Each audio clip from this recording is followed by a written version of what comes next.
আরেকটা ফজিলত, বড় সাবজেক্ট, অল্প সময়ের মধ্যে একটু আপনাদের ইঙ্গিত দিয়ে দেওয়া।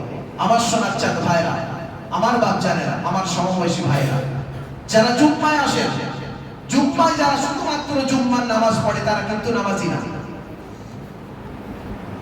নিয়ে আসবেন কার কাছ থেকে ফতোয়া নিয়ে আসবেন, যদি আপনাদের জানা থাকে জানবেন। কিন্তু আমি যতটুকু জেনেছি, আমি যতটুকু ঘাটাঘাটি করেছি, যারা শুধু জুম্মার নামাজ পড়ে, যাদের ঝুলিতে শুধুমাত্র উইকলি 2 রাকাত নামাজ, বছরে 52টা জুম্মা, কিন্তু আল্লাহর ফরজিয়াতের বিধান 365 দিন 5 ওয়াক্ত করে নামাজ, 365টা ফজরের নামাজ, 365টা যোহরের নামাজ, 365টা আসরের নামাজ, 365টা মাগরিবের নামাজ, 365টা ইশার নামাজ, 365 দিনের বিতিরের নামাজ। এটা আপনার জন্য অপরিহার্য, কম্পালসারি, আল্লাহর তরফ থেকে ডিউটি।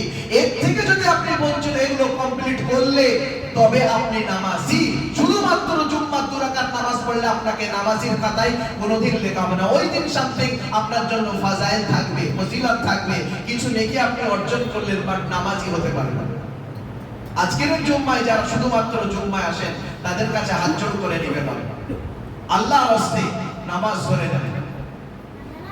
দুনিয়া খুব সংকীর্ণ জায়গা,